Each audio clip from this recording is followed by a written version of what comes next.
Bom, então, análise fatorial exploratória, né, que é o nosso segundo tema. Eu agora vou compartilhar com o Dr. Luiz Felipe Rocha, né, e com muito prazer agora digo isso, Dr. Luiz Felipe Rocha, porque na sexta-feira passada o Luiz Felipe defendeu a sua tese doutoral com muito brilhantismo, né, e eu me sinto muito contente, muito honrado de dividir com ele essa apresentação aqui. Bom, vamos lá, então. Vamos começar com um exercício de imaginação. Né?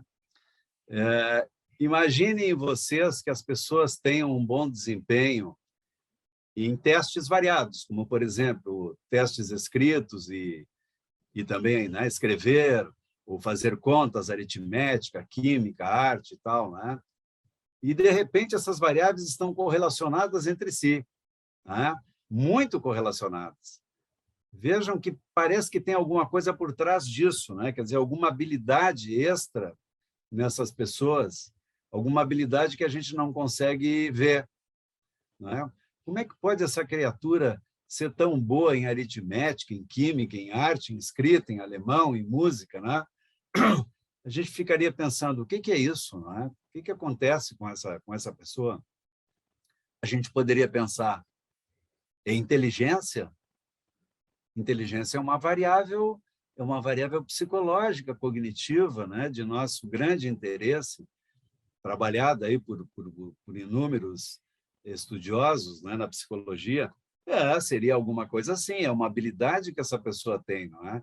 Então, parece que tem, nessa situação aqui que eu estou mostrando para vocês, que é uma matriz de correlação, né? Vejam que as variáveis estão todas aqui, É uma tabela de dupla entrada. E aí nós temos os valores de R, ó, e agora vocês já sabem o que é correlação. Né? E vejam o tamanho dessas correlações, gente. É um negócio enorme. Né? E a gente fica pensando, mas essa pessoa, o que é isso? Né? O que faz isso? Então, nós ficamos achando, né? Ficamos hipotetizando de que existe um fator geral subjacente, algo que nós não vemos diretamente, mas que está, entre aspas, né, entre aspas, causando isso aqui, ou está associado a isso aqui, ou influencia, né, faz com que as pessoas tenham essa performance, certo? É algo não observado diretamente, a gente consegue observar isso através desta performance aqui, né? Deste comportamento, desse desempenho, certo? Então, vejam bem, não é? Aí começa a ideia da análise fatorial. Tá? A análise fatorial compreende uma série de técnicas estatísticas multivariadas e matrizes de correlação. Vejam por que nós, né, colocamos a correlação lá no início, porque achamos que isso ia recuperar, não é? Ia resgatar um conhecimento importante para a gente entender o que viria depois, né? Não só na regressão, mas aqui também. A correlação é fundamental, né, para o trabalho da pesquisa e para a psicometria, né, que é onde nós estamos agora entrando mais, né? Análise fatorial, os testes psicométricos, né, e a validação dos testes. Então, é uma técnica imprescindível, né? Uma técnica imprescindível. Dois postulados da análise fatorial, né? Ela é regida pelo princípio da parcimônia, né? Da simplicidade. Quer dizer, ela pega um número grande de variáveis, né? Um número maior de variáveis, e consegue agrupá-las, quer dizer, consegue ver por trás dessas variáveis, variáveis latentes, né? Um número menor de variáveis. Então, geralmente, o que acontece? Né? Os instrumentos que representam teorias, como aquela que há pouco eu estava falando para vocês, a teoria triangular do amor, lá do Robert Sternberg, né? Ela tem 3 fatores latentes: compromisso, intimidade e paixão. No entanto, ela tem uma série de variáveis observáveis. Né? Para ser mais preciso, o instrumento criado pelo Sternberg para representar a sua teoria e mensurar, né, nas pessoas o amor, tem 45 itens. mas veja que eles foram, então, agrupados, né? 15, 15, 15, nesse caso são grupos regulares, né? Iguais, e em 3 fatores latentes: paixão, intimidade e compromisso, né? Então, aqui na análise fatorial, ela faz isso. Ela é uma técnica, antes de tudo, redutora. Ela reduz, né, um número grande de variáveis num número menor de variáveis. É o princípio da parcimônia. E o princípio da causalidade, né? Não devemos, de novo, aqui entender essa causalidade como aquela que se dá no âmbito, não é, dos ambientes experimentais, né? Mas são relações, né? São relações. Nós achamos que, hipoteticamente, nós achamos que as variáveis latentes, essas que a gente não enxerga, né, são responsáveis por essas variáveis que nós colocamos ali nos itens, né, que são variáveis mais comportamentais, cognitivas ou comportamentais, né? São variáveis mais tangíveis, portanto, né? E as latentes não são, né? Mas nós acreditamos que há uma relação, né, de responsabilidade dessas variáveis latentes que mobilizam, que movimentam essas variáveis observáveis. Quer dizer, é essa latência que faz com que os sujeitos deem aquelas respostas naqueles itens. Bom, a gente precisa fazer esse diferencial aqui também, porque ainda hoje em dia, apesar de já algumas décadas, os estudiosos terem deixado bem claro o diferencial entre essas duas técnicas, muitas pessoas ainda confundem isso, né? Às vezes dizem nos seus relatos: nós vamos fazer uma análise fatorial exploratória, e usam análise de componentes principais, né? Tudo bem, até poderiam usar, não é? Agora nós vamos ver aqui quais são as diferenças entre uma e outra.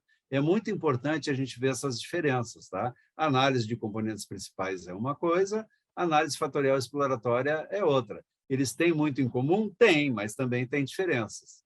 Então, tanto a análise de componentes principais quanto a análise fatorial exploratória, elas reduzem, né, um grande número de variáveis num número menor, como nós já vimos, denominados componentes ou fatores, né?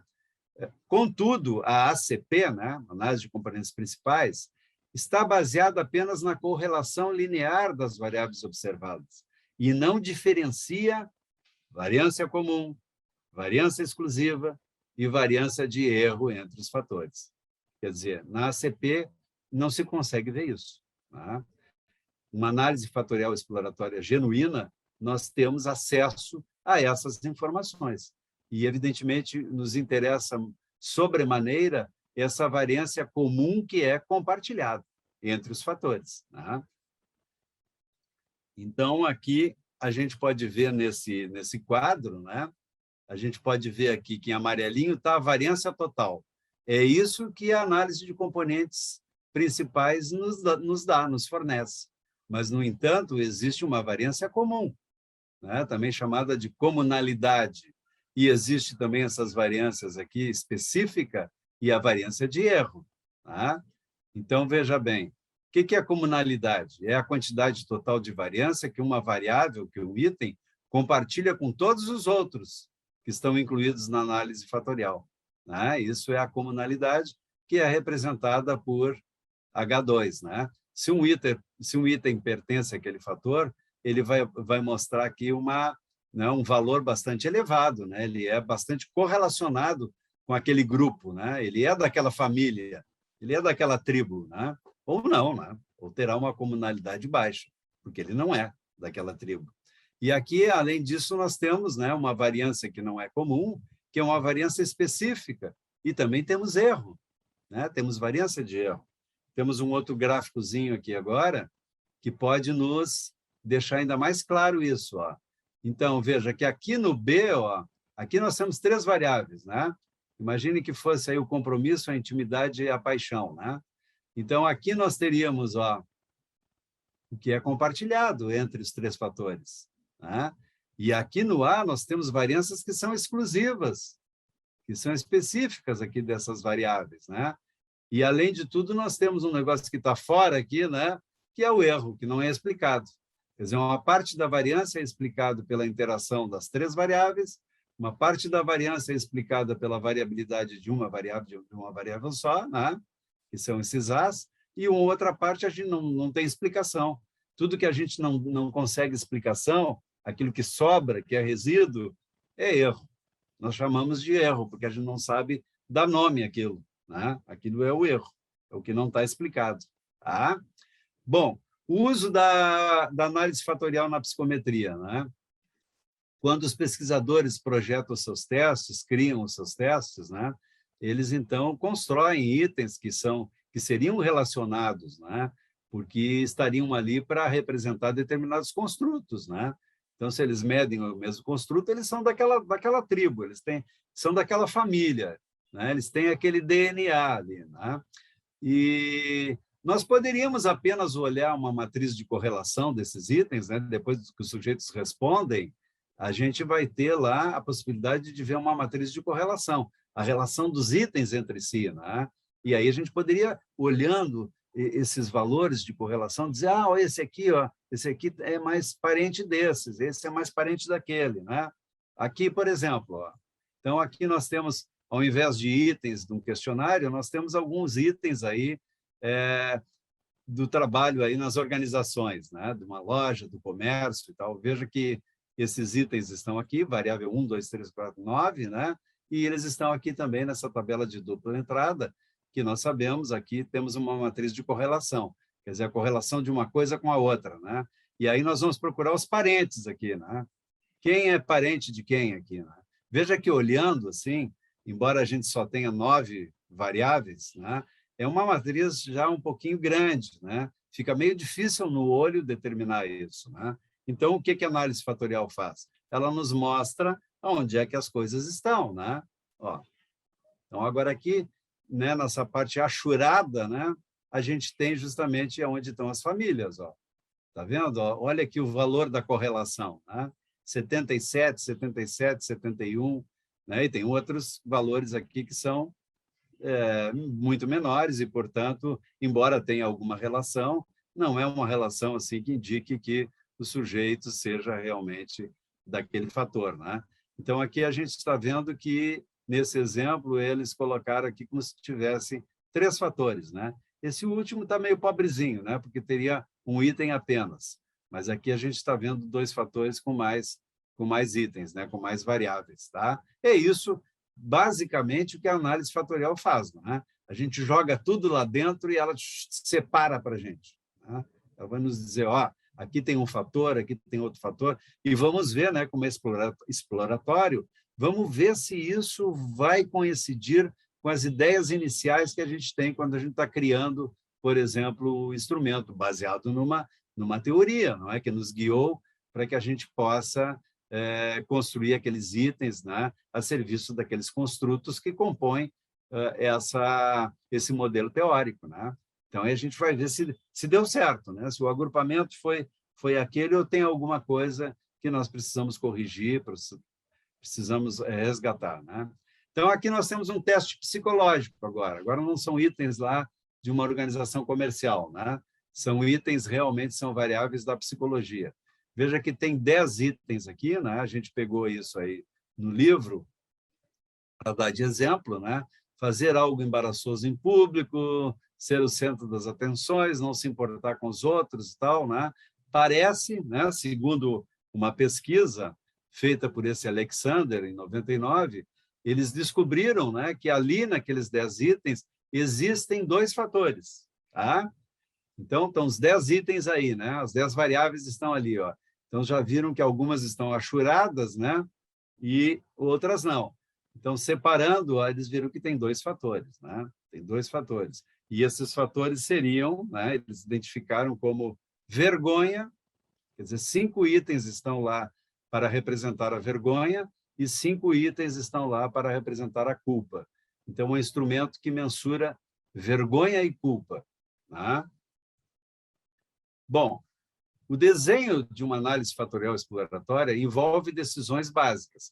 E agora, na sequência, o Luiz Felipe vai mostrar de forma mais prática, né, um trabalho que fizemos, e ele, então, vai mostrar como se desenvolveu essa análise fatorial exploratória. Vai mostrar o software e vai comentar com vocês. Eu aqui vou fazer a parte mais teórica, digamos assim, e em seguida ele vai entrar com um exemplo de como fazer uma análise fatorial exploratória. Evidentemente, vai passar por todas essas questões aqui que eu vou trazer aqui, né? Então, que tipo de variáveis, né, eu vou usar na análise fatorial? Isso é de suma importância. Então, vem de novo aquela questão do conhecimento acumulado. Eu preciso, antes de tudo, fazer uma estatística descritiva dos meus scores, né? E por quê? Eu preciso saber como é que é a distribuição desses scores, por exemplo, ela é quase normal, ela está mais próxima da normal, ela é muito anormal, né? Isso é muito importante. E que tipo de variável eu tenho ali, né? Essa variável ela pode ser considerada uma variável verdadeiramente métrica, não é? Uma variável que está numa escala intervalar ou de razão, ou ela está numa escala ordinal, ou ela está numa escala nominal. Tá? Então, vejam que essas questões são de grande importância, porque a análise fatorial ela é uma tomada de decisão passo a passo. Então, se eu aqui não é, cheguei à conclusão que os meus dados são métricos, como está dizendo aí no texto, né, são intervalares, eu vou, no próximo passo, tomar uma decisão com relação a uma porção de outras coisas, como o método de estimação e tudo mais, né? Como o tipo de matriz de correlação que eu vou usar para fazer essa análise. Vocês viram que a análise fatorial ela opera em cima de uma matriz, né? Antes a gente viu ali aquela matriz de correlação, né? Com os valores todos das correlações entre as variáveis. É em cima daquilo ali que ela trabalha, né? O Luiz depois vai mostrar isso também para vocês de uma forma mais prática, tá? Então, muito importante o conhecimento das variáveis que eu vou incluir aí para serem analisadas, né? São os itens, né? Os scores dos sujeitos. Tamanho da amostra. Bom, aqui é um outro problema, né? Que pode se tornar um problema. Não há muito consenso com relação a isso, né? Também os autores eles divergem um pouco, né? Mas se a gente olhar com cuidado isso aqui, com bom senso, a gente vai ver que de novo, né? Aquele conselho lá do velho professor Luiz Pasquale, né? Dizendo, ó, pessoal, quanto mais gente aí, né? Vamos botar bastante gente aí, que aí vocês não vão se incomodar, né? Então nós temos, como diz lá o Hare, né, 2018, nós temos basicamente 3 diretrizes aí, né? 3 diretrizes. A primeira diretriz é baseada no tamanho absoluto do conjunto de dados. Como é que é isso? Bom, os pesquisadores geralmente não fariam, né? Eles começam dizendo lá, a análise fatorial de uma amostra com menos de 50 sujeitos, tá? 50 observações. E, de preferência, deveria ser 100 ou mais. Mas eles também dizem, mas tem outros pesquisadores que sugeriram que as amostras tinham que ser muito maiores, 200 e maiores, tá? À medida que o número de variáveis e o número esperado de fatores aumentam, né? E vejam que quando estão dizendo essas coisas assim, de 50, de 100 e tal, lembram-se que também há aquelas questões de representatividade, né, amostral e tudo mais e tal, né? Então, é complicado, né? Essa do tamanho absoluto ela é meio complicada de ser adotada, né? Bom, vamos então para, em termos de proporção, né, para as variáveis. Essa aqui é muito corriqueira, né, muito popular, é aquela que diz assim, não, tem que ter 10:1, né? O que é esse 10:1? Né? Tem que ter 10 sujeitos para cada variável, para cada item que tem no questionário, né? Então, lá no caso, eu disse para vocês que o do amor, 45 itens, né? Vezes 10, eu teria que ter pelo menos 450 sujeitos respondendo à minha pesquisa, né? Mas veja que tem alguns pesquisadores que chegam a propor um mínimo de 20:1, né? Então, eu já teria que ter 900, não mais as 450, né? Eu, assim, no nosso laboratório, né, a gente tem adotado esse 10:1 como um mínimo, né? Isso é um mínimo. Mas, é claro, nós sempre recomendamos, né? Quanto mais, melhor. Tu vais te esforçar para conseguir isso, mas, evidentemente, que se tu conseguires o dobro ou o triplo, isso será muito melhor, né? Nós concordamos, e nem poderia ser diferente, né? Totalmente com o professor Pasquale nisso, né? E temos também esse aqui, que é mais complicado, né? Que é baseado na força dos resultados da análise fatorial. Então, estamos trazendo esses autores aqui que são importantes, tem essa publicação importante aí, com relação à análise fatorial exploratória, né?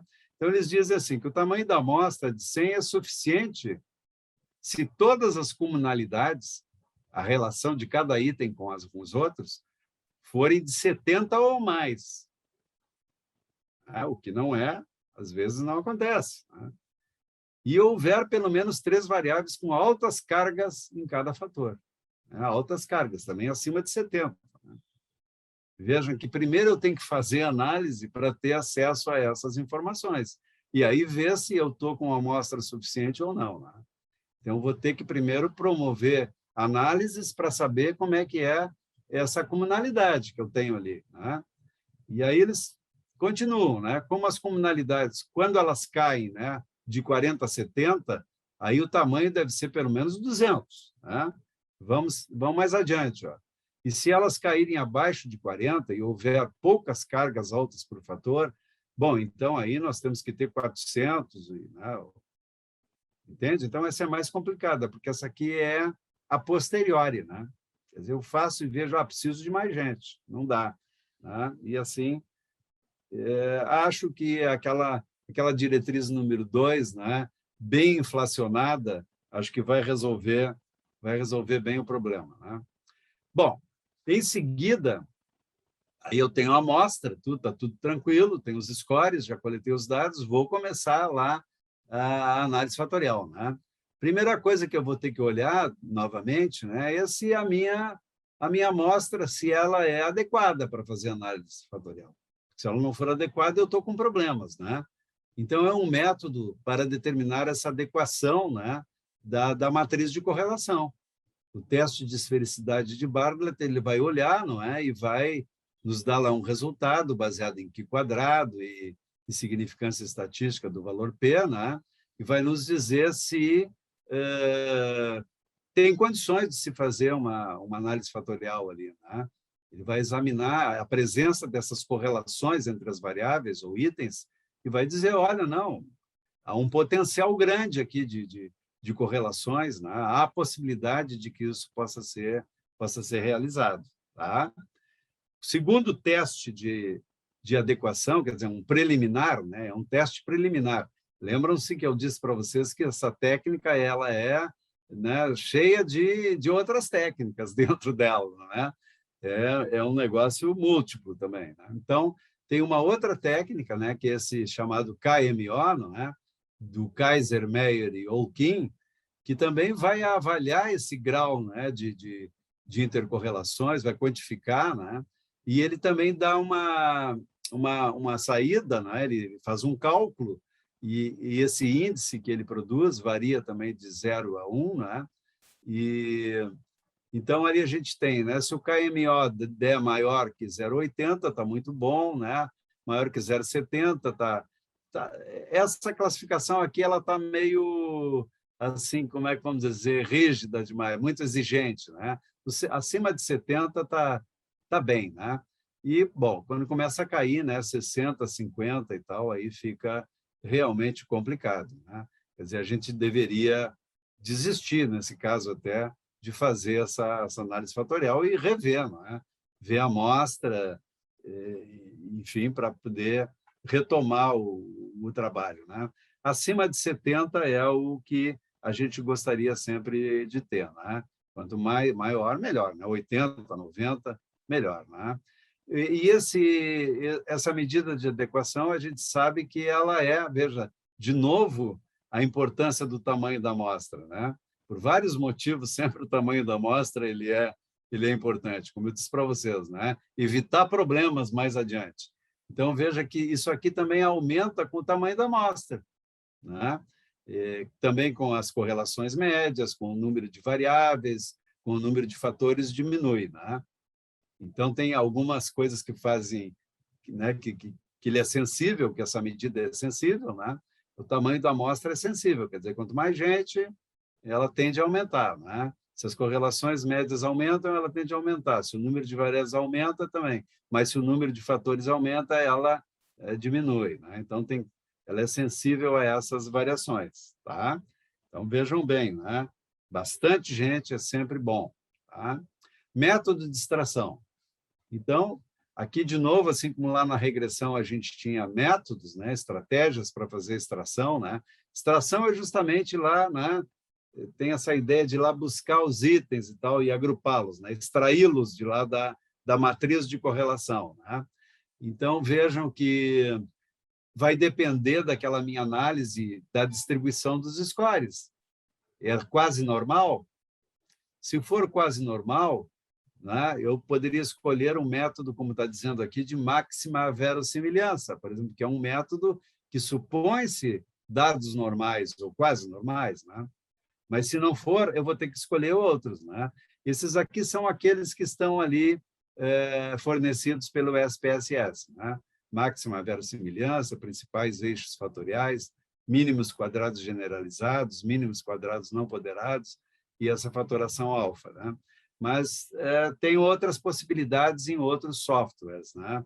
Que são mais avançados, tá? Hoje, o Luiz Felipe vai nos mostrar, ao meu ver, né, e para o meu gosto, o melhor software que tem para se fazer análise fatorial exploratória, que é o Factor, né? Então, a parte prática dele não vai ser no SPSS, vai ser no Factor, tá?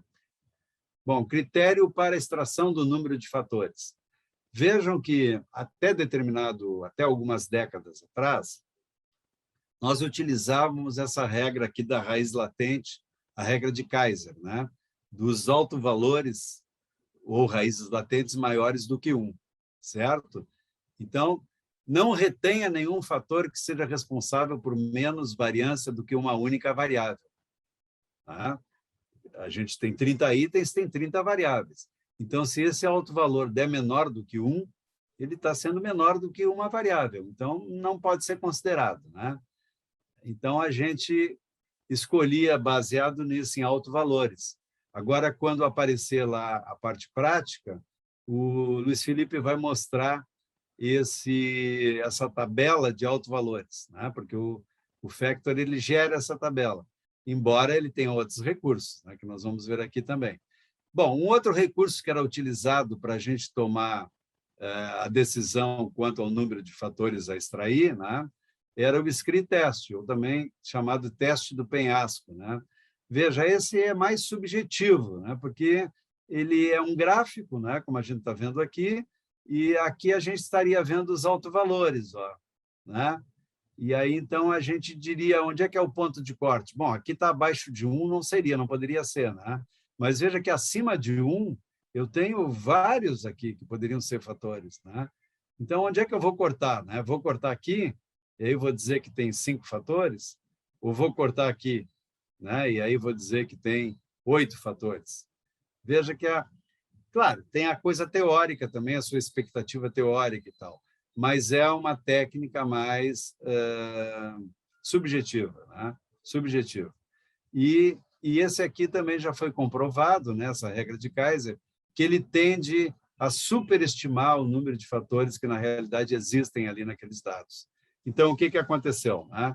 Mais recentemente, mais modernamente, né? Foram desenvolvidas as análises paralelas. Então, começou a chegar uma série de técnicas, né, para auxiliar a gente nessa tomada de decisão. Essas análises paralelas, né, em geral, elas consistem em simular, né, de forma aleatória, por exemplo, 1000 amostras, né, uma coisa fantástica, né? Quer dizer, simular 1000 amostras de forma aleatória com o mesmo número de variáveis e tamanho da amostra original, né? Por exemplo, ali eu tenho 331 pessoas, né, lá naquela parte da regressão, como a gente viu, né? Então, seria uma amostra, né, com 331 pessoas, 1000 amostras, né, com 331 pessoas e o mesmo número de variáveis que teria na minha amostra original. E aí é comparado, né? É comparado os resultados médios encontrados nesse grande conjunto, né, de simulado com a amostra original, certo? E aí se toma a decisão, o Luiz vai mostrar isso também, de forma prática, né? Qual é realmente o número de fatores que eu tenho ali naquele conjunto de dados, né? E os estudos mostram que essas análises paralelas elas são muito mais confiáveis do que aquelas técnicas que eu mostrei antes ali para vocês, né? Aqui a chance de acertar ele é muito maior do que lá, né? O pessoal também faz muita experiência com os próprios métodos para ver a eficácia, né? A eficácia e a competência dos métodos aqui que nós utilizamos, né? Bom, lembram-se do teste psicológico da vergonha e culpa, né? Aqui está ele de novo, os 10 itens, né? Certo? 10 variáveis. Então, agora eu vou mostrar para vocês uma outra questão, né? Que são as rotações. A gente também tem que escolher uma rotação, né? Que rotação eu vou fazer, certo? Vamos ver o que são rotações, né? Então, para a gente entender melhor o que é rotação, imaginem assim que essas linhas desenhadas que estão aqui, né, que vocês estão vendo aqui agora, que elas são denominadas de vetores, né? Veja que elas têm uma ponta de seta, né? Quer dizer, o vetor é simplesmente um segmento de reta que tem um ponto de partida, né? E tem uma seta aqui na... Agora, imaginem que os itens aqueles, né? Aqueles 10 itens lá que eu mostrei do questionário há pouco, né? De vergonha e culpa. Então, aqui está o item número 8, lá, ó, né? É um vetor. Ele está colocado aqui nesse espaço algébrico. Essa é uma parte da matemática, né? Chamada álgebra, né? Nesse espaço algébrico, ele está colocado aqui, e ele está colocado aqui em relação com esse outro item 1, é o item 8 e 1, né? E veja que quando a gente plota eles aqui, revela-se que há um ângulo de 96 graus entre eles, né? Certo? A gente bota um transferidor ali, ó, né? Que é nossa reguinha de medir graus, né? Que a gente usou lá no colégio, né? Então, vejam que essas duas variáveis, a 8 e a 1, elas estão a 26 graus, né? E nós podemos, então, representar esse relacionamento geometricamente, convertendo, né, a medida do ângulo entre elas. Então, a gente viu que tem 26 graus ali, né? Agora, eu vou aqui numa tabela, né, de correlação, né, de graus, ó, e aí eu vou ver para ângulos para graus, né? Então, veja aqui, ó, que 26 graus significa o quê? Uma relação de 0,90, um R de 0,90, uma relação altíssima, né? Ou o R de 0,90 significa que essas duas variáveis estão a 26 graus uma da outra, né? Colocadas naquele espaço lá, tá? Bom, como forma de realizar análise de fatores nessas duas variáveis, precisamos encontrar um novo vetor que melhor represente as duas variáveis. Fazemos isso traçando um novo vetor bem no centro daquelas duas variáveis. Ó. Então, agora aqui, ó, veja, eu tenho um novo vetor. Que vetor é esse? Né? Que vetor é esse? Vamos ver aqui. Esse vetor é o fator resultante, é o fator latente. Veja, né, que ele aparece ali como uma média, né? Ele está ali exatamente representando as duas no meio. E agora eu tenho um ângulo de 13 graus entre o fator resultante e cada uma das variáveis, né? Depois eu vou lá na tabela para ver o que significa esse ângulo de 13 graus. Vocês já sentiram, né, que quanto menor o ângulo, maior a relação, maior a proximidade, né? A proximidade aqui está sendo vista por ângulos, né? Aí está, de novo, o nosso transferidor medindo o ângulo. Então, veja, eu tenho duas variáveis ali, sentir-se autoconsciente, fazer algo embaraçoso em público. E isso parece que é representante da vergonha, o fator latente resultante. Tá? Bom, as duas variáveis são totalmente duas variáveis que são totalmente não correlacionadas estão em cada lado de um ângulo reto, por consequência, né? O grau de relacionamento representa a correlação zero. Veja que agora aqui estou representando a variável 8 né, distante 90 graus da variável 1, do item 1. Significa o quê? Né? Agora eu vou lá na tabela. Tabela de conversão. Então, vejam, se o ângulo fosse de 90 graus, olha ali, qual seria a relação entre as variáveis? 0. Né? Aquela relação lá que a gente viu que o ângulo era de 13, né? Vai estar mais ou menos aqui, ó, né? Vai estar mais ou menos aqui, ó. É uma relação de mais de 80%, né? Certo? Desculpa, né? Eu fiz alguma coisa errada aqui. Onde é que está o ângulo? O ângulo está aqui, eu estou procurando errar. 13, ó. A relação vai ser de R97, né? Eu estava usando mal a tabela, né? Então, o ângulo de 13, né, que foram as distâncias que ficaram quando a gente incluiu a resultante. Então, veja, a resultante tem uma relação de 0,97 com cada uma daquelas variáveis, né? E depois a gente botou elas num ângulo de 90 graus e aí viu que isso significa 0, né? 0 de relação. Tá? Bom, vejam que aqui, então, eu estou com as variáveis todas colocadas aqui, ó, né? Isso aqui, então, é álgebra matricial, né? Método pelo qual as matrizes são manipuladas, os vetores situados em um espaço n-dimensional e o vetor fator resultado é encontrado. Então, está semelhante aqui a um guarda-chuva velho, né? Onde a gente vê aqui os vetores que seriam os itens. Nesse caso aqui, a gente tem, né, 20 variáveis, não são aquelas lá, né, daquele questionário que a gente viu há pouco, seriam outras, né? Mas é para dar ideia para vocês que surge um fator resultante no meio dessas variáveis todas, né? Que é o fator latente. Tá? E aí uma série de variáveis em torno disso que varia o grau, né? Portanto, varia também o relacionamento com a resultante. Umas estão mais próximas, são mais representativas do fator do construto, né? Do construto, e outras que estão mais distantes, né, são menos representativas. Bom, essa aqui que está com 90 graus, a gente já viu que o relacionamento é 0. Tá? Continuando. Bom, aqui a gente tem, de novo, aquele nosso questionário de vergonha e de culpa, né, com os 10 itens. Aqui a gente tem as relações, né, 0,75, e os graus, ou os ângulos, né? Aí tem o fator 1, o fator 2, né? A vergonha e a culpa. Tá? Vejo que para cada valor de R há um grau correspondente, como nós já vimos, né? E aqui nós temos exatamente aquela situação lá, né? Da vergonha. Ó. Os itens da vergonha são esses 5 aqui, ó, e eles têm um ângulo, né? E aqui, então, foi o lugar onde ficou o resultante, né? A vergonha. É a vergonha, o fator é o vetor resultante. Aqui estão os da culpa. Ó.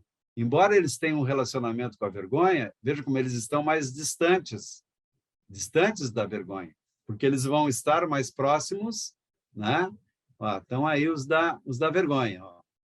Todos os da vergonha. Agora vai entrar a culpa. Ó. Vejam que agora os da vergonha se afastaram, estão lá para baixo. E aqui vão entrar os da culpa, que estão com os ângulos mais próximos do fator resultante, né?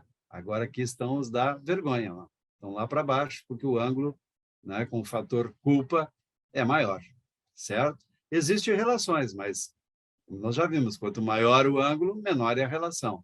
Quanto menor o ângulo, maior é a relação. Tá? Então, isso aqui é que é rotado. Veja, existe esse espaço, né? E isso pode ajudar muito para que fique mais clara a estrutura, certo? Então, nós temos alguns tipos de rotações. Algumas são ortogonais, tem um pressuposto de mais independência entre os fatores, e outras são oblíquas, né? Que são mais indicadas, no nosso caso aqui, da análise fatorial exploratória. A ortogonal mais popular aí é a Varimax, né? Que o pessoal às vezes usa muito e tal, até de forma inadequada, né? E o objetivo desse método é maximizar as altas correlações e minimizar as baixas, né? Então, o que a gente faz aqui, ó? Tá vendo? Ali está o espaço aquele, ó. É feito giro, né? É feito um giro que é para tornar a estrutura mais nítida, né? Visto de outra forma, vejam, então, é um giro que se dá naqueles eixos, né? As rotações nada mais são do que girar esses eixos para um lado para o outro, né? E olha aqui, então veja que aqui a gente tem algumas variáveis, né? Dando como exemplo, as 5 variáveis, aqui quando elas não estão rotadas. Vejam como isso aqui está meio ambíguo. 50, 80, 60, 70, de onde é que é essa variável? É do fator 1 ou é do fator 2? Mas olha, após a rotação, o que acontece? Não há dúvida que ela é do 2. Não há dúvida que ela é do 2. E assim por diante. Está vendo? Ficou clara. Clarificou a estrutura. Então, as rotações têm essa função de clarificar a estrutura. É um giro que é dado aqui, conforme o tipo de rotação, né? Então, existem rotações já prontas que a gente pode escolher, como eu já citei ali, a Varimax, que é a ortogonal, ou a Oblimin, né? Ou outras tantas que tem, como também é possível, né? Aí precisa ter muito conhecimento, é possível calibrar isso também, né? Mexendo nos próprios números, mas isso também já não é para qualquer um, né? Bom, eu acho que agora vou encerrar a minha participação aqui, abordei os principais passos, né, e tomadas de decisão que a gente tem que fazer na análise fatorial exploratória. Vamos ver agora o Luiz Felipe, né, com a parte já mais prática. Eu vou passando aqui, Luiz Felipe. Bom, antes disso, né, para o Luiz Felipe dar uma respiradinha ali também, vejam que a gente tem vários softwares aí à nossa disposição, né? Agora nós temos aí o JASP, que é feito lá pelo pessoal da Holanda, e que é um software amigável e fantástico, né? Muito bom, muito bom. Tá? É um negócio sério, assim, uma equipe enorme de gente trabalhando nisso e fazendo versões toda hora, com técnicas avançadíssimas sendo incluídas aqui, e de uma forma assim que torna uma interface muito amigável. E aqui nós temos o nosso velho SPSS, né, representado aqui, está exagerado, né? Também estão tripudiando em cima do SPSS, né? Mas a verdade é que ele realmente custa muito, custa mais para se atualizar, né? Aqui nós temos o Factor, que é excelente, agora o Luiz vai mostrar para vocês, e aqui nós temos o R, que é fantástico, né? Mas que tem uma interface complicada, exige conhecimentos de programação, né? Portanto, não é para qualquer um. E o M+, que é um meio do caminho, digamos assim, né? Ele também precisa de comandos, né? De se digite uma sintaxe correta lá e tal, mas ele já tem sintaxes mais prontas, digamos assim, não é? É menos do que aqui, é mais fácil e é um excelente software, né? Esse aqui é pago, né? E é caro. Esse é gratuito, como todo mundo sabe, né? Esse aqui também é free, né? E esse aqui também é free, pessoal, né? Eu diria que com JASP e Factor Analysis nós estamos com tudo. Vamos ver então, Luiz Felipe. Luiz, por favor. Hernandes, você se importa se eu compartilhar a minha apresentação para eu ter um apontador assim, para ficar mais didático? Não, faça isso, por favor. Tá bom. Tá? Vai ficar melhor, fica mais no teu controle, né?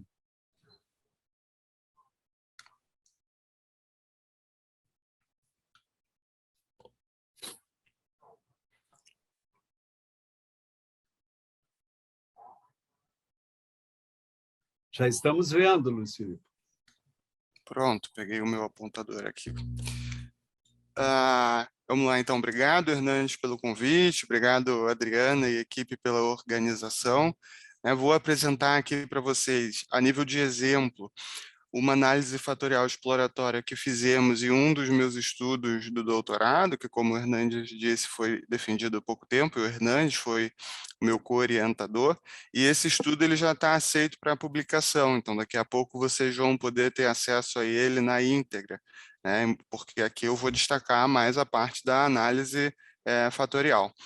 Nós procedemos à adaptação transcultural de uma medida de perfeccionismo para brasileiros, né? E antes de entrar nas análises, vou fazer um breve panorama aqui para vocês de como que o perfeccionismo ele tem sido entendido na literatura. Então, a gente pode definir como um traço da personalidade, né, caracterizado pelo estabelecimento de elevados padrões de exigência pessoal, né, e o esforço para alcançar a perfeição, um estado sem falhas ou erros. Inicialmente, a literatura indicava uma estrutura unidimensional, né, ali, a partir mais ou menos da década de 1950, que começaram os primeiros estudos na psicologia a respeito, exclusivamente, né, dedicados exclusivamente ao perfeccionismo, e essa escala aqui é uma das primeiras que se tem conhecimento que foi desenvolvida para mensuração do perfeccionismo a partir de uma conceitualização assim mais patológica, né, e a sua estrutura teve uma confirmação unidimensional. Então, todos os itens, todos os fatores, todos os comportamentos observados, eles carregavam dentro de um único fator, então chamado de perfeccionismo. Mas a partir da década de 1990, né, alguns autores começaram a tecer críticas a respeito dessa estrutura unidimensional e dessa conceitualização unidimensional, né, dizendo que ela priorizava ou media exclusivamente os aspectos mais patológicos do perfeccionismo e que outros aspectos importantes e talvez não tão patológicos assim estivessem sendo deixados de lado. Então, embora que, né, esses dois grupos tenham publicado em momentos diferentes, uma coisa muito curiosa é que os dois submeteram os estudos para as revistas quase que simultaneamente em 1990. Então, são dois grupos independentes que estavam nessa mesma pegada de desenvolver medidas multidimensionais do perfeccionismo, e por incrível que pareça, né, elas têm inclusive o mesmo nome. Então, quando a gente vai citar na literatura, a gente bota MPS, né, que então é Multidimensional Perfectionism Scale do Frost, e HFMPS, que seria a Multidimensional Perfectionism Scale do Hewitt e Flatt. E eles não são escalas assim idênticas, tá? Essa daqui vai medir a busca pela excelência, o medo de errar, a dúvida sobre ação, organização e alguns outros fatores, e essa daqui vai focar mais em um fator para um perfeccionismo que eu coloco para mim mesmo, né? Eu estabeleço os padrões para mim mesmo, os padrões que eu estabeleço para outras pessoas e os padrões que eu acredito que as outras pessoas esperam de mim. Mas o Frost vai pegar, então, essas duas medidas e, em 1993, vai aplicar no mesmo grupo essas duas medidas e vai ver se, na verdade, todos esses fatores específicos medidos por essas duas escalas, eles poderiam ser resumidos num fator de segunda ordem que ele chamaria, então, de perfeccionismo. E, curiosamente, né, para nossa surpresa, o resultado que ele encontrou é que esses fatores específicos, eles se reuniriam melhor em dois fatores de segunda ordem, né? Então, começa a haver uma perspectiva bidimensional do perfeccionismo, na qual, de um lado, carregam as cognições e comportamentos relacionados à busca pelos altos padrões de exigência, né, o estabelecimento e a perseguição desses altos padrões, e, por outro lado, as cognições e os comportamentos relacionados ao medo de errar e as consequências subjetivas decorrentes desse erro ou dessa falha. Embora empiricamente fosse, né, uma novidade, o Hamacek, lá em 1978, já tinha levantado essa bola dizendo que existiriam dois tipos de perfeccionismo. Um normal, né, onde o indivíduo perseguiria padrões realistas, e quando ele atingisse esses padrões, ele conseguiria se sentir satisfeito e relaxar, e um outro tipo de perfeccionismo mais patológico, no qual os indivíduos perseguiriam padrões, né, irrealistas ou excessivamente altos, e mesmo quando eles chegam lá, mesmo quando eles alcançam esses padrões, eles não conseguem se sentir satisfeitos, e essa busca, ela é sempre uma busca compulsiva, né? Tanto que ele vai chamar esse tipo de perfeccionismo neurótico. Tá? Mas o que a gente vê aqui é que não são dois tipos, na verdade são duas dimensões, e poderíamos até fazer conjecturas a respeito da combinação dessas duas dimensões ou fatores do perfeccionismo, de acordo com essa perspectiva do Hamacek. E aí o Frost vai ver uma grande contribuição também relacionada a isso, é que um primeiro fator relacionado à busca pelos elevados padrões, ele tem mais associação com indicadores ou desfechos positivos, como a afetividade negativa, e o outro fator, relacionado mais ao medo de errar, tem mais associações ou correlações com desfechos negativos, como afetos negativos, sintomatologia, sintomas psicopatológicos, né? Então, ele vai dizer que um é mais funcional, inclusive o nome que ele dá para essas duas dimensões captura muito essa faceta de um ser mais funcional do que o outro, mas mais para frente a gente vai entender, né, e quase hegemonicamente, essa compreensão de que é melhor a gente chamar uma dimensão de esforços perfeccionistas e outra de preocupações perfeccionistas, primeiro porque definem melhor os comportamentos que ficam ali dentro daquele fator, ou os itens que são capturados por aquele fator, e por outro lado também para a gente deixar essa questão de se um é mais patológico do que o outro para estudos empíricos, né? Mas já digo aqui para vocês que de fato isso tem se confirmado, né? A dimensão preocupações perfeccionistas, ela tem se mostrado muito mais associada a desfechos negativos ou patológicos do que a dimensão esforços perfeccionistas, sobretudo quando a correlação entre essas duas dimensões é controlada, né? Então, esforços perfeccionistas e preocupações, elas estão associadas entre si. Então, quando a gente controla essa quantidade de associação, a associação de EP com patologia ou psicopatologia, ela diminui drasticamente ou significativamente, o que não acontece tanto assim com preocupações perfeccionistas.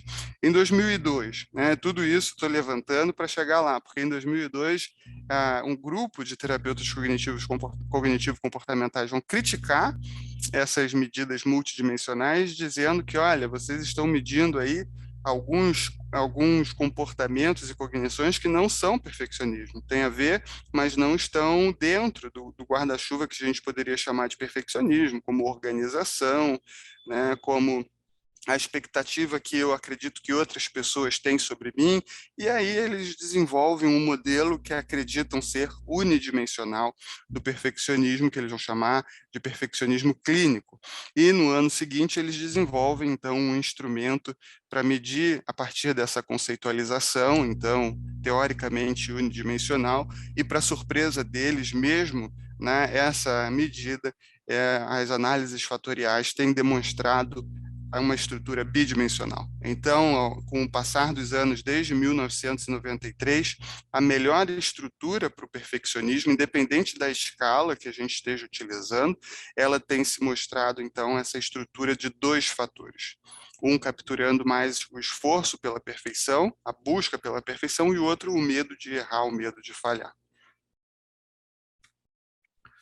Então, aqui eu trago para vocês essa medida que a gente está adaptando, que é a CPQ, né, ou o CPQ, que é Clinical Perfectionism Questionnaire, o enunciado, no qual a pessoa vai dizer, vai marcar numa escala de 1 a 4, onde 1 significa nenhuma vez, né, e o 4 é essa ancoragem de o tempo todo, o quanto que essas cognições e comportamentos se aplicaram a ela, de 1 a 12. São 12 itens, tá? Sendo 2 reversos. O 2 e o 8. Reverso é que medem ao contrário, né? Mediriam a ausência do perfeccionismo. Então, nós aplicamos esse instrumento depois de traduzido e de verificarmos a validade de conteúdo, nós aplicamos em 250 estudantes universitários, né? E aí vamos começar a fazer links com a aula do Hernandes. Lembrem lá quando ele falou sobre a importância do tamanho da amostra quando a gente está fazendo análise fatorial, né? Então, se a gente considerar que esse instrumento ele tem 12 itens, considerarmos ali o critério mínimo, seria 120 participantes para a gente conseguir fazer uma análise fatorial interessante, né, para que os resultados decorrentes fossem sólidos. Aqui nós estamos utilizando mais do que 20 sujeitos por item, né, o que traz, então, uma maior confiança nessa análise. Esses participantes, eles tinham entre 18 e 60 anos, majoritariamente do sexo feminino e solteiro, e também a maior parte, a grande maioria, da região sudeste do país. Paralelamente ao CPQ, a gente aplicou nesses sujeitos também a Depression, Anxiety and Stress Scale, né, que medem sintomas depressivos, ansiosos e do estresse, que variam, né, a escala varia de 0 a 3, onde a pessoa vai dizer o quanto que aqueles sintomas se aplicou a ela na última semana. Embora a gente tenha 3 fatores específicos, essa escala ela é entendida melhor como uma predominância do fator global, né, que poderia ser chamada de afetividade negativa. Por que a gente usou essa escala também?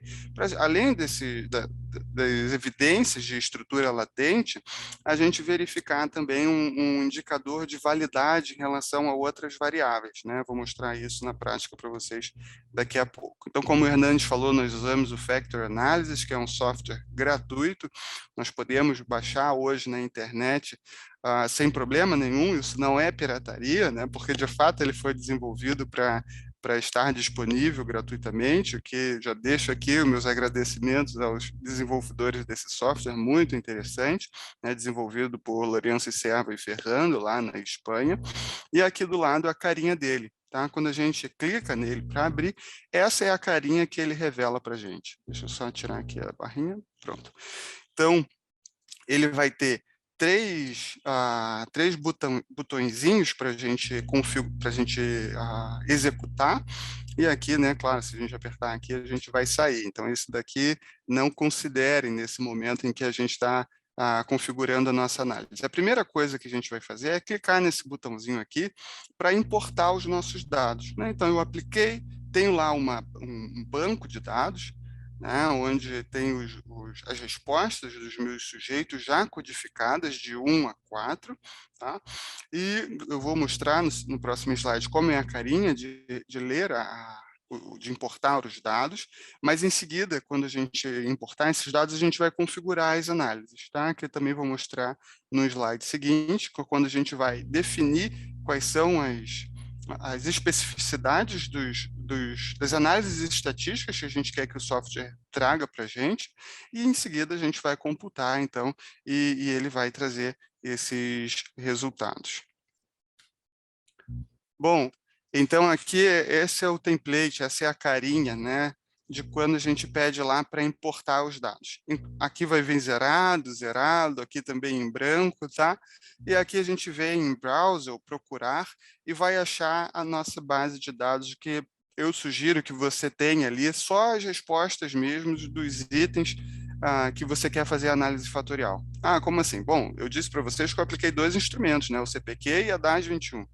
Eu tirei ali, copiei só as respostas ao CPQ e coloquei numa base de dados separados para isso me facilitar, senão aqui junto ele ia recuperar também as respostas a DAS21. Não seria um grande problema, vou mostrar para vocês por quê, mas já me facilita bastante. E assim que eu importo esses dados, ele já alimenta aqui automaticamente, né, quantos participantes tem nesses dados, que são quantas linhas tem nessa base que eu importei, e quantas variáveis, né, quantos itens, quantas colunas tem nessa base, que está batendo certinho, né, 250 participantes e 12 itens. Isso é importante vocês conferirem, porque às vezes a nossa base ela pode ter algum tipo de erro, né, nosso banco pode ter algum tipo de erro, e aqui você pode ir fazendo esse acompanhamento. Aí você vem aqui, aqui, lembrem lá na aula do Hernandes, que ele falou de reamostragens, o padrão é 500, mas isso você pode mudar. Eu não mudei, deixei 500, achei razoável, mas como o Hernandes falou, você pode colocar, por exemplo, 1000 reamostragens, tá? E isso vai mudar um pouco os dados que você tem, mas o padrão aqui vem 500. E aí você clica aqui em OK, aí ele vai voltar para aquela telinha inicial e você vai clicar em configurar análises. Tá? E essa é a telinha de configurar as análises. Ela vem aqui toda em branquinho, tá? E, vamos começar aqui em cima. Prestem atenção que aqui, inicialmente, ele traz todas as variáveis que estão incluídas no nosso banco, que nós recuperamos, tá? E aí, ela tem aqui de 1 a 12, que são do item 1 até o item 12 do CPQ. Eu poderia, por acaso, se eu quisesse, excluir algum desses itens da análise. Então, vamos supor, eu não separei os itens. talvez os itens da DAS 21 estariam aqui também. Daria um trabalhinho a mais, mas você poderia ir excluindo todos os itens da DAS 21 aqui, né, se você não fez essa separação anteriormente. Ou ainda, se você, por algum motivo, quiser testar, né, a estrutura fatorial mesmo do CPQ, sem um dos seus itens, você também poderia clicar aqui e escolher qual item não vai ser inserido na análise fatorial. Em seguida, a gente vai vir para cá e fazer uma escolha sobre qual a matriz que a gente vai querer utilizar, né? Lembram lá da matriz de correlação que o Hernandes falou, né? E que a nossa análise fatorial vai ser rodada a partir disso, né? O padrão que o software marca para a gente é a correlação de Pearson. Tá? Aqui no nosso caso, a gente escolheu uma correlação policórica por dois motivos, né? Um, porque a princípio a gente não sabia como que esses dados iriam se distribuir, né? Se teria uma distribuição normal ou não, mas principalmente porque a partir de uma perspectiva assim mais conservadora, nós estamos tratando de uma escala ordinal, né? Com poucos pontos até, né? 1 a 4 só. E lembrem lá das aulas de psicometria na graduação de vocês, que uma escala ordinal ela é diferente de uma escala intervalar, onde a diferença entre as pontuações ela é trazida, ela não é equivalente, né? Então, por exemplo, aqui de 1 para 2, não é como numa escala ali que a gente tem de 30 centímetros, por exemplo, entre a diferença entre 1 centímetro e 2 centímetros, é exatamente igual, né? Aqui a gente faz uma ordenação dessas respostas, mas não necessariamente essa diferença é exatamente igual entre 1 e o 2, o 2 e o 3, né? Em seguida, a gente vai escolher o procedimento que vai determinar o número de fatores ou o número de componentes, né? Como o Hernandes destacou hoje, a mais utilizada é a análise paralela, então você já pode vir e marcar aqui. E em seguida você vai escolher quantos fatores você acredita ou você quer que o software traga para a gente, né? Eu marquei aqui 2 com base na literatura. Tá? Então, 2, eu tenho visto que nas escalas validadas no contexto internacional, a maior parte dos resultados indica que, né, a gente tem 2 fatores. Embora você vai rodar isso daqui, e aí, quando você chegar lá nos resultados, você fala assim, Felipe, deu 3, deu diferente. Não, não tem problema, você volta aqui para a etapa de configuração das análises e muda. E aí você vai alimentar com 3, porque quem vai dizer quantos fatores você deve reter, na verdade, é a análise fatorial. Tá? E aí aqui eu marquei esse tipo para nos ajudar a fazer a decisão do número de fatores, né, a DWLS robusta, porque ela já vai fazer ali uma correção quando a gente está trabalhando com dados ordinais. Tá? Então, se você está trabalhando, por exemplo, com uma escala do tipo Likert, ou mesmo uma escala Likert, eu recomendo que você escolha também a opção robusta e DWS, que também poderia ser chamado de WLS-MV. Né? Algumas vezes aparece dessa forma. Aqui eu cliquei em outras especificações para pedir assim, indicadores adicionais para verificar se a escala poderia ser considerada predominantemente unidimensional. Tá? Porque às vezes a gente tem fatores específicos, mas a escala, na verdade, é melhor compreendida através do seu fator global, como que acontece lá com a DAS 21. Né? Eu quis saber também se isso se aplica a CPQ, já que ela parte de uma conceitualização unidimensional. E aí aqui você chega no método de rotação, né? Você precisa escolher qual vai ser a rotação que você vai utilizar. Se você está trabalhando com escalas ordinais, o ideal é que você escolha uma rotação oblíqua. Né? Então, o Hernandes falou lá, ProMin, por exemplo, né? Oblimin. Aqui eu escolhi a Promax, por uma questão assim de rapidez, né? A Promax ela tende a ter cálculos mais simples, o que facilita ou diminui o tempo que eu preciso esperar para a análise ser realizada. Mas, sendo qualquer rotação aqui oblíqua, que são aquelas rotações que permitem correlações entre os fatores, que é praticamente o que a gente sempre observa nas variáveis psicológicas, né, você vai ter ali uma rotação adequada. vou adiantar um pouquinho, porque eu sei que eu já estou atrasado, né? Aqui você pode renomear, porque quando você pedir aqui para ele analisar os dados, né, ele vai salvar esse arquivo aqui no seu computador com arquivo de texto. Então, é melhor que você especifique, quanto mais especificado, melhor, porque aí você não vai precisar ficar abrindo o seu arquivo para ver como é qual é aquela análise que você fez, né? Você já vai poder saber ali pelo nome o que esperar. E aqui é a carinha de como vêm os resultados. Tá? Então, inicialmente, aqui ele faz uma descrição sobre o software, em seguida, ele salva também a data em que eu fiz, então vocês podem observar que a gente rodou essa análise em fevereiro de 2020, às 4 da tarde, e ele traz esse detalhamento da configuração que eu acabei de fazer. Tá? Então, 250 participantes, 12 itens, todos os itens foram incluídos, nenhum foi excluído. A gente pediu para ele fazer com 2 fatores. Esse foi o procedimento que a gente adotou, né, para reter o número de fatores, que foi a análise paralela. Essa foi a matriz de dispersão ou de correlação que nós escolhemos, né, 500 reamostragens. Tá? Esse foi o método para extração do fator e a rotação que nós utilizamos. Tá? Então, aqui você já vai ter muitos dados que vão te ajudar aí a relatar os resultados do teu estudo. Em seguida, ele vai trazer para a gente, eu fui fazendo prints e colocando aqui, tá? Mas é um arquivo de texto único que geralmente você abre num bloco de notas. Ele traz análises descritivas, variadas e multivariadas, tá? Então, aqui de item por item e aqui do instrumento como um todo. O que os autores, né, do software vão sugerir é que você use a correlação policórica lá naquela matriz de correlação quando seus dados eles são muito assimétricos, quando você tem excesso de assimetria ou de curtose.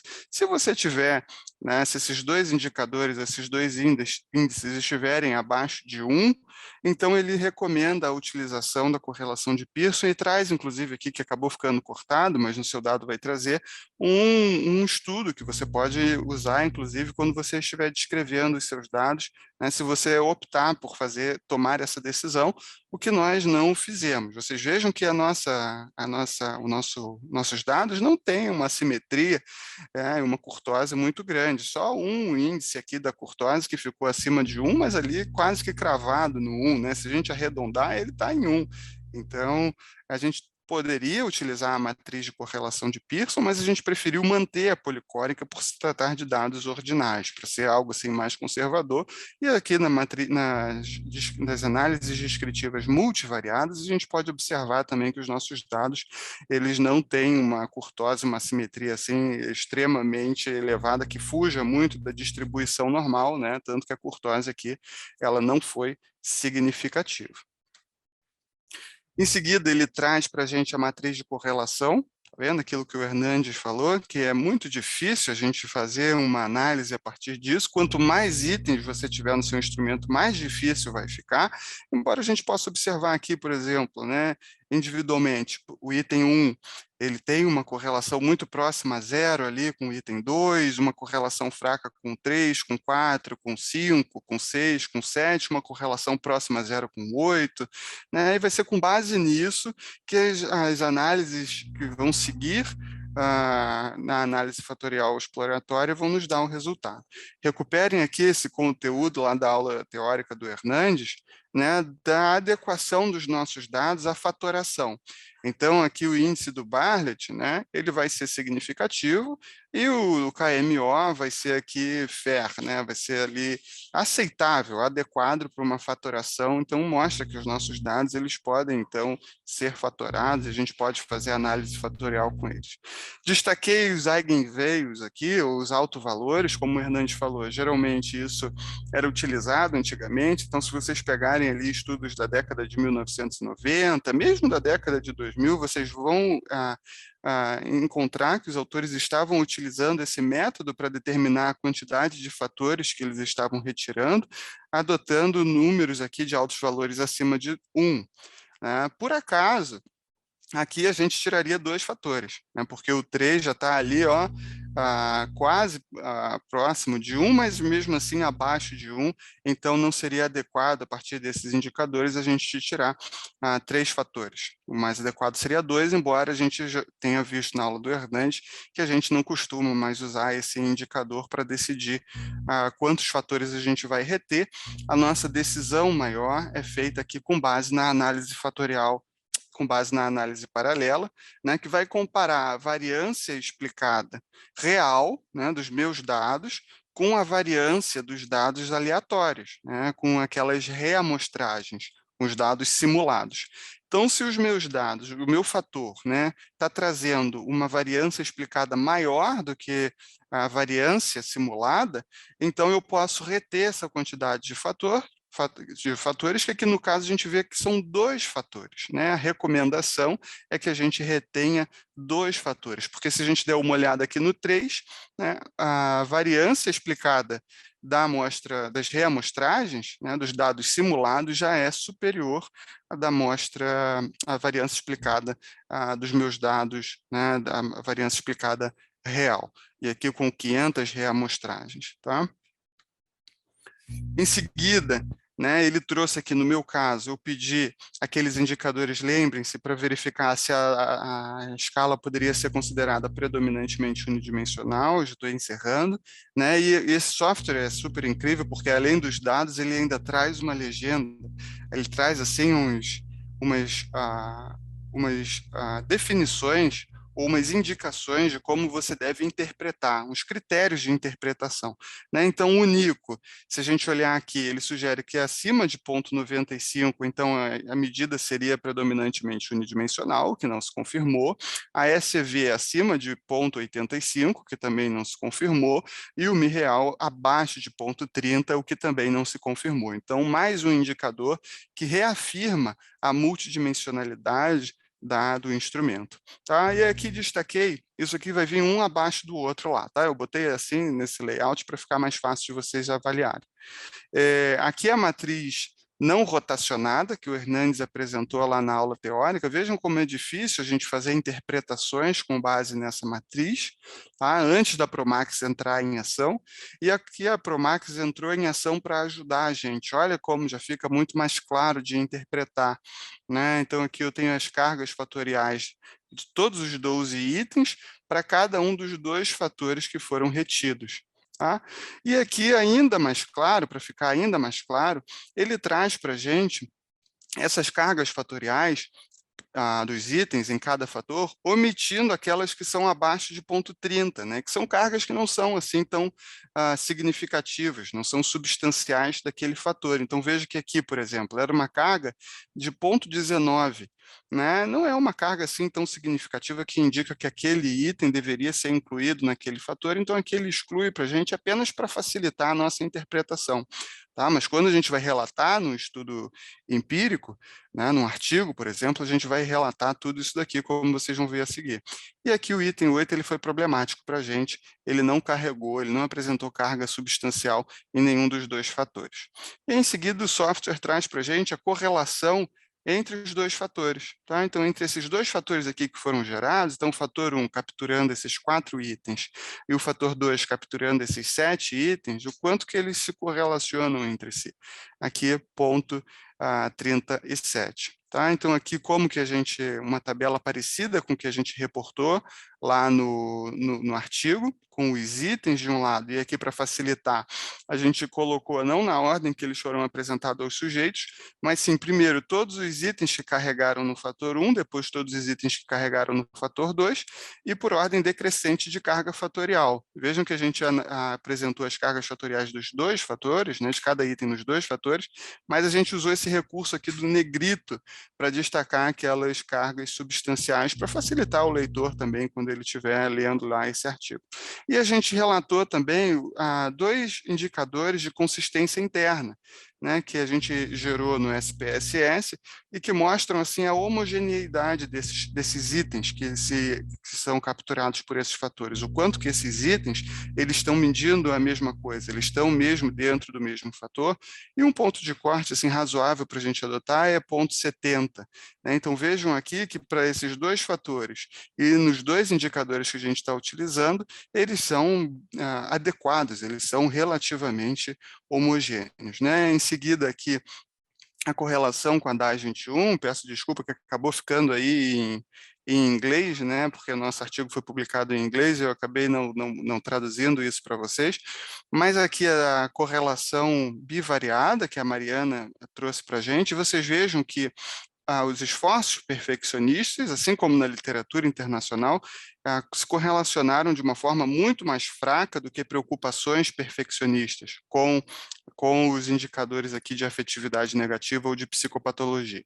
E quando a gente fez o controle dessa sobreposição entre fator 1 e fator 2, vejam como que as correlações entre EP e psicopatologia cai, né, significativamente, o que não acontece tanto assim com preocupações perfeccionistas. Então, aqui, né, além da análise fatorial, a gente pode destacar essa validade aqui em relação, um indicador de validade em relação a outras variáveis. É isso, gente, aí algumas referências que a gente utilizou no nosso estudo. Obrigado. Se vocês quiserem conhecer mais sobre o nosso laboratório, fiquem à vontade para entrar nas nossas redes sociais.